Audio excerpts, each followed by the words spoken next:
नमस्कार दोस्तों, welcome back to your own channel Wealth Saga. 14 जनवरी 2021 आप सभी को मकर संक्रांति की हार्दिक शुभकामनाएं। वैसे 13 और 14 पूरी इंडिया में सेलिब्रेट किया जाता है अलग अलग नामों से। कहीं पर मकर संक्रांति, पंजाब में लोहड़ी, असम में बिहू, साउथ इंडिया, बेसिकली पूरी ऑल ओवर इंडिया में इसको अलग अलग नामों से सेलिब्रेट किया जाता है। फेस्टिव सीज़न है, हार्वेस्टिंग का सीज़न है, बहुत ही शानदार।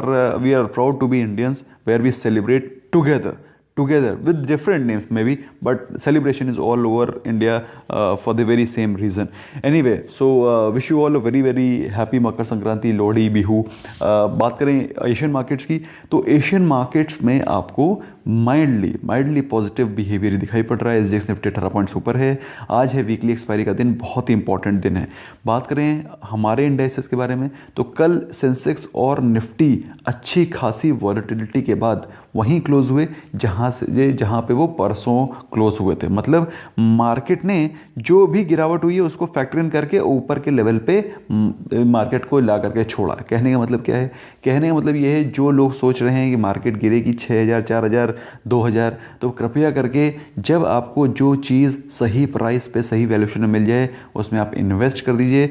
आरबीआई की एनपीए की बहुत बड़ी रिपोर्ट थी जिसके चलते निफ्टी बैंक में कल गिरावट थी, लेकिन अल्टीमेटली क्या हुआ, उस चीज़ को भी मार्केट ने फैक्टर इन कर लिया। अब कई सारे लोग कह सकते हैं कि ये तो मैडनेस है, लेकिन that's how it is, that's how the market is. भाई आपके और मेरे सोचने से कुछ नहीं होने वाला। मार्केट क्या सोच रही है उसकी तरीके आपको अलाइन करना पड़ेगा। नहीं करेंगे तो आप बैठे रहिए चुपचाप अपना पैसे लेकर के हाथ में, और पैसे बनाने वाले पैसे बनाएंगे नेवरदलेस। तो you have to align towards the thought process of market, not market will align as per you. Anyway, top losers के बारे में बात करें दोस्तों, तो टॉप लूजर्स तो बहुत सारे लोग हैं। इसके अलावा जो स्टॉक्स में की बात करें तो top 4 losers are HDFC and Bajaj Finance, जो कि एनबीएफसी पैक से हैं। Otherwise Shree Cement and UPL. तो ये हैं टॉप 4 लूजर्स। अगर बात करें टॉप गेनर्स की, तो टॉप गेनर्स में एम&एम, अडानी पोर्ट्स, एसबीआई, आईओसी, इनके बारे में स्टॉक स्पेसिफिक न्यूज़ थी जो कि मैंने कल शाम को शेयर की थी, और लाइव सेशन में भी। लाइव सेशन दोस्तों आई एम श्योर आप लोग देखते होंगे, क्योंकि उसमें मैं काफ़ी सारी इंपॉर्टेंट चीज़ें कवर करता हूँ। और अगर नहीं करते हैं तो करा करिए, बस मैं अगेन जस्ट सजेस्ट, बाकी इट्स टोटली योर चॉइस। आप को मैं फोर्स नहीं कर सकता। गोल्ड और सिल्वर के बारे में बात करें दोस्तों, तो गोल्ड जो 48, भाई देखो ऐसा है, जिस लेवल पे जो चीज़ आपको लगती है अच्छी है आपको लेना चाहिए, थोड़ा सा एक्यूमुलेट करना बनता है। गोल्ड अभी 48,500 के आसपास आया था। आपको एक अच्छा वैल्यूएशन अगर लगा होगा तो आपने बाय किया होगा, नहीं बाय किया तो फिलहाल वो 50,000 की तरफ फिर से बढ़ना शुरू हो गया। तो भाई आपको अगर वैल्यू नहीं दिख रही, इसका मतलब ये नहीं कि मार्केट की वैल्यू नहीं दिख रही है, मार्केट विल बाय। सिल्वर में भी दोस्तों तेज़ी नज़र आ रही है, 66,000 के आसपास वो पहुंच गया है। Crude oil flat, natural gas में 3-4% की गिरावट। जो सेगमेंट में बिल्कुल गिरावट बनी हुई है वो है dollar. Dollar is not recovering. कल के दिन भी गिरावट थी और 73 की तरफ फिर से उसने रेस करना शुरू कर दिया है। Overall Indian rupee was very strong despite bad loans, NPS, उसके बावजूद भी रुपी वॉज स्ट्रॉन्गर, और बाकी सारी करेंसीज उस रुपी के अगेंस्ट वर वीक।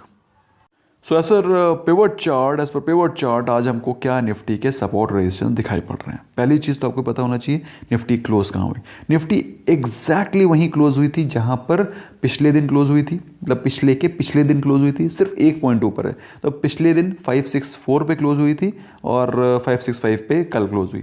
एनीवे, बात करें आज के पिवट पॉइंट्स की, बड़े ही इंटरेस्टिंग पिवट पॉइंट्स है। पिवट पॉइंट साइंटिफिकली ड्रॉन होते हैं क्योंकि ये साइंस है, इसको नहीं पता है कि आज वीकली एक्सपायरी है।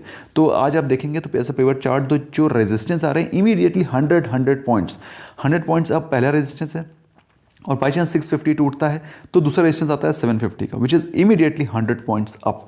लेकिन प्रॉफिट बुकिंग अगर आती है तो अगर सबसे पहला जो सपोर्ट आएगा वो है 450, और उसके इमीडिएटली 100 पॉइंट्स डाउन जो दूसरा सपोर्ट है वो है 14,350। तो ये वो इंपॉर्टेंट लेवल्स हैं जो कि आज आपको फोकस करने चाहिए मेरे हिसाब से। भाई आज वीकली एक्सपायरी का दिन है, वॉलेटिलिटी आपको एक्सपेक्ट करनी चाहिए। ऑल्दो पिवट चार्ट बोल रहे हैं कि volatility can not be there, लेकिन इनके कहने से कुछ नहीं होता है। मैंने क्या बताया, इनके कहने से, पिवट चार्ट के कहने से कुछ नहीं होता। ये हमारा डेटा है, इस डेटा को सामने रख करके हमें काम करना है। बात करें दोस्तों निफ्टी बैंक की, तो निफ्टी बैंक 32,339 पे क्लोज हुआ। अगर बात करें इंपॉर्टेंट सपोर्ट एंड रेजिस्टेंस की, तो नीचे के लेवल जो सपोर्ट निकल के आ रहे हैं वो है 32,250 पहला support, by chance profit booking आती है। और दूसरा सपोर्ट दोस्तों 32,000 के साइकोलॉजिकल सपोर्ट एंड 31,950, ये हैं आज के लेवल्स जिनको कि आप फोकस कर सकते हैं। ऊपर पे अगर बाई चांस भागती है मार्केट एकदम धड़ाधड़ तो ऊपर के लेवल पर रेजिस्टेंस है 32,800। कल के दिन 32,600 ने एक बहुत ही सॉलिड रेजिस्टेंस काम किया, और आज के दिन भी मेरे हिसाब से दोस्तों 32,600 पे एक इंपॉर्टेंट प्राइस एक्शन होगा। या तो वो प्रॉफिट बुकिंग का होगा, या तो वहाँ से नीचे आ सकती है मार्केट, या तो उसको तोड़ करके ऊपर जा सकती है। तो 32,600 पे आपको फोकस रखना चाहिए। उसके बाद रेजिस्टेंस आएगा 32,800, जो कि मेरे लिए, मुझे लगता है कि एक बहुत ही सॉलिड रेजिस्टेंस काम करेगा। 33,000 तो दूर की बात है, लेकिन है आपके सामने। बात करें FII DII डेटा के बारे में, तो दोस्तों कल के दिन भी उन्होंने वही किया जो काफ़ी महीनों से कर रहे हैं। FIIs bought 1880 crore worth of stocks, और DIIs ने वही किया जो काफ़ी महीनों से कर रहे हैं, selling of 2370 crore worth of stocks. अगर बात करें FIIs ने इस जनवरी के महीने में कितनी खरीदारी कर ली है, तो नवंबर और दिसंबर की बम्पर खरीदारी 1.15 लाख करोड़ रुपए जो कि उन्होंने इंडियन मार्केट में पंप किया। उसके बाद जनवरी में कल के डेटा को जोड़ने के बाद करीब 15,000 करोड़ रुपए की ऑलरेडी बाइंग हो चुकी है। Q3 के रिजल्ट्स दोस्तों बम्पर आ रहे हैं और दोस्तों जिसके चलते मार्केट ऊपर जा रही है और नीचे के आने का नाम नहीं ले रही है। क्यों, आप देखिए, मैं सिर्फ ब्रीफ दिखा रहा हूँ आपको। Infosys profit 16.6% up, Wipro profit 21% up, Raju Engineering sale 57% up, Radix sales 81% up. ये क्या दिखा रहा है? क्या ये मार्केट को गिरावट के, मार्केट को वीक के, या फिर अर्निंग्स पुअर आ रही हैं, कोरोना का बहुत बड़ा इम्पैक्ट पड़ रहा है, क्या ये दर्शा रहा है? आपको ये दिख रहा है? I don't think so. ये दिखा रहा है कि भाई मार्केट ऊपर है तो हम भी इस अर्निंग्स को मैच कर रहे हैं। तो जब अर्निंग्स को मैच कर रहे हैं तो मार्केट और ऊपर जा रही है। सिंपल सी चीज़ है। तो मेरे हिसाब से दोस्तों results are coming very positive and we should remain positive. सिर्फ रिजल्ट्स ही पॉजिटिव नहीं है, जो ओवरऑल जो फंक्शनिंग है वो भी काफ़ी पॉजिटिव हो गई है। Infosys is hiring 24,000 freshers, 24,000 freshers को हायर करने का मतलब समझते हैं आप? मतलब उनके पास धंधा है, काम है, तभी तो फ्रेशर्स को हायर कर रहे हैं। मेरी बात समझ में आ रही है आपको? भाई उनके पास डिमांड है, उनके पास काम है, तभी तो फ्रेशर्स को डिमांड हायर कर रहे हैं। तो you can understand that, number 1। Number 2, जब फ्रेशर्स हायर होंगे उनके पास सैलरी आएगी, उनके पास वो रेस्टोरेंट में जाएंगे, डोमिनोज से, जुबिलेंट फूड वर्क से पिज़्ज़ा मंगाएंगे, बर्गर किंग से पिज़्ज़ा मंगाएंगे, तो ओवरऑल इकोनॉमी के लिए पुश आएगा। ओवरऑल ब्रॉडर पिक्चर को समझो दोस्तों। इसके अलावा गवर्नमेंट भी अपने एक्सपेंडिचर्स को कर रही है। गवर्नमेंट 83 तेजस एक्वायर कर रही है, 43 करोड़ नहीं यार, 43,000 है, 43,000 करोड़ का अप्रूवल हुआ है। ओवरऑल इसका मतलब क्या है? भाई गवर्नमेंट भी अपने काम कर रही है, लोग भी अपना काम कर रहे हैं, प्राइवेट कंपनीज अपना काम कर रही हैं। अच्छा चल रहा है मार्केट, क्यों गिरा रहे हो?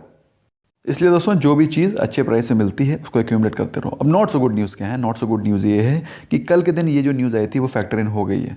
ठीक है, RBI का NPA, मार्केट ने क्या सोचा भाई, जब NPA डिक्लेयर होंगे तब देखेंगे। फिलहाल अभी न्यूज़ हो गई फैक्टर इन। केसेस वगैरह US में आ रहे हैं, 2 लाख केसेस इंडिया में भी बढ़ रहे हैं, बट वैक्सीन आ चुकी है, थिंग्स आर ओके। फिलहाल बात करें दोस्तों आज के दिन जो इंपॉर्टेंट रिजल्ट्स आने वाले हैं उनमें से RIIL and Tata Steel long products के इंपॉर्टेंट रिजल्ट्स हैं which are going to come today. And results के लिए आपको वेल्थ सागा का टेलीग्राम ऐप आपको डाउनलोड करना है। अगर टेलीग्राम का ऐप आपके पास है then you must search Wealth Saga, आपको उसमें इंपॉर्टेंट डिटेल्स, इंपॉर्टेंट अपडेट्स मिलते रहेंगे। कल के दिन जो इंपॉर्टेंट रिजल्ट्स है वो मैंने ऑलरेडी पोस्ट कर दिए थे टेलीग्राम पे, आई एम श्योर आपने उनको देखा होगा। ब्रीफ जितना जानना ज़रूरी है उतना ही। 5 पैसे के results were very very good, काफ़ी अच्छे रिजल्ट्स थे। और मेरे हिसाब से 5 पैसे के अलावा जो और भी जो स्टॉक्स लिस्टेड हैं उनके ऊपर भी पॉजिटिव इम्पैक्ट पड़ेगा। आज के दिन वो अच्छा मूवमेंट अप साइड पे दिखा सकते हैं, like angel broking, ICICI securities and many others. तो इसके रिजल्ट्स एक्सपेक्टेशन से बेहतर से लॉस से प्रॉफिट में आ गए। अच्छा खासा इनका रिजल्ट्स थे, मैंने टेलीग्राम पे चैनल पर डाला था आपको, आई एम श्योर आपने उसको देखा होगा। आज के दिन क्या करना है भाई, मार्केट का मोड ग्रीड है, लेकिन जैसा कि मैंने आपको बताया मार्केट की ग्रीड मोड से कुछ नहीं होने वाला है। स्टॉक स्पेसिफिक रहिए, जो भी स्टॉक आपको जिस प्राइस पे लेना है just place GTT order, just the day it falls it should get hit and you should buy that. You should not keep waiting for market to fall. Stock specific रहिए, जब भी वो stock आपको जो चाहिए उस प्राइस पे आएगा वो ऑटोमेटिकली बाय हो जाएगा। अदरवाइज आप चाहें तो रेगुलर एसआईपी भी कर सकते हैं, उसका भी लिंक मैंने डिस्क्रिप्शन में डाल रखा है। मार्केट में आज वीकली एक्सपायरी के चलते अच्छी खासी वॉलेटिलिटी रह सकती है। ट्रेडर्स के लिए बहुत अच्छा दिन है भाई, अच्छी खासी वॉलेटिलिटी में ही अच्छा खासा पैसा बनता है। और जो बिगिनर्स हैं, मैं चाहता हूँ वो मार्केट को स्टडी करें, रीड करें, और अगर आपको लगता है कि अगर आप ट्रेड करना चाहते हैं तो छोटे क्वांटिटी में ट्रेड करके एक्सपीरियंस को गेन करें। तो so from my side friends, thank you so much for giving a precious time. I hope you learn something new. Bye bye for now.